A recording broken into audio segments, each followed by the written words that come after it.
கணவருக்கும் மனைவிக்கும் சண்டை நடக்குது ஐயா.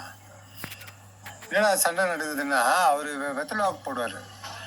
வெத்தலாக்கு போடுறதுனால அவர் சொல்ல மனைவி சொல்றா, எங்க பார்த்தாலும் நீ துப்பினே இருக்கிற அப்படின்ட்டு. இதுல கணவருக்கும் மனைவிக்கும் சண்டை நடக்குது ஐயா.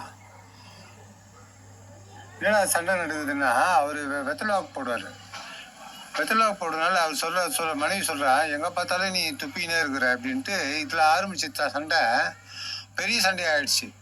பெரிய சண்டை ஆயிட்டோடனையும் அவன் என்ன பண்ணிட்டாரு, நான் வீட்டை விட்டு போறேன் அப்படின்ட்டு மணிவேண்ட கோச்சிக்கின்னு வீட்டை விட்டு பொறுப்படுறாரு. ஆனா என்னதான் மணிவேண்ட சண்டை போட்டாலும் வீட்டுக்குள்ளதான் இருக்கணும்.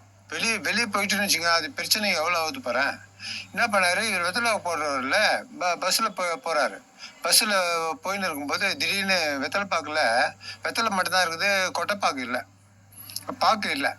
சரி என்னடா யாருன்னா வெத்தலை பாக்கு போகிறாங்களா அப்படின்ட்டு கேட்குறாரு. பார்க்குறாரு, ஒருத்தர் ஒரு லேடி, ஒரு அம்மா ஆயா இது போடுறாங்க, வெத்தலை பாக்கு போட்டுனுக்குறாங்க. சரி அவங்களான்னு போய் பாக்குனா கொடுங்க அப்படின்னா அவங்க என்ன சொன்னாங்க, இந்த கொட்டைப்பாக்கு தான் இருக்குது, கொட்டைப்பாக்கு கொடுக்குறேன் அப்படின்ட்டு கொட்டைப்பாக்கு கொடுத்தாங்க. கொடுத்த உடனே இந்த ஆளுக்கு என்ன டென்ஷனா என்னன்னு தெரியல, டக்குன்னு கடிச்சிட்டான். இந்த ஆயா என்ன பண்றாங்க, சிரிக்கிறாங்க. என்னடா சிரிக்கிறாங்களே அப்படின்னு பார்த்தா, இது அது சொல்றாங்க, தம்பி நீ இது 5 நாளா நான்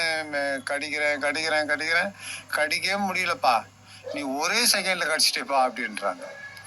மனைவியை வெறுத்தா எப்படி பாரு. அப்புறமா என்ன பண்ண, நைட்டு ஒரு 12 மணிக்கிட்ட ஆயிடுச்சு. சரி ஒரு இடத்துல தர்ம சாப்பாடு போடுறாங்க.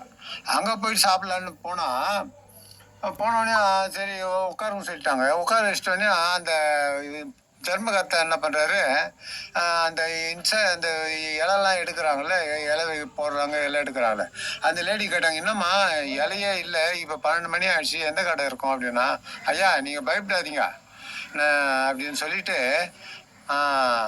அப்படி சொல்லிட்டு சோறுலாம் பரிமாற்ற பிறகு அப்ப சொல்றாங்க, எங்கிருந்தம்மா நீ வாங்கிட்டு வந்த அந்த இலைய அப்படின்னு சொல்லிக்கிறான்னு சொன்னோன்னா, இல்லையா ஏற்கனவே சாப்பிட்டாங்களே, அதெல்லாம் கழுவி தான் வச்சுட்டு இருந்தேன், அது மறுபடியும் எடுத்து இப்போ எல்லாருக்கும் அதில் தான் சாப்பாடு போட்டேன் அப்படின்றான். மனைவி வெறுத்தா எவ்வளோ பிரச்சனை பார். மனைவி என்பவள் எப்போது பேசுவாள், எப்போது பேச்சை நிறுத்துவான் என்று தெரியாது.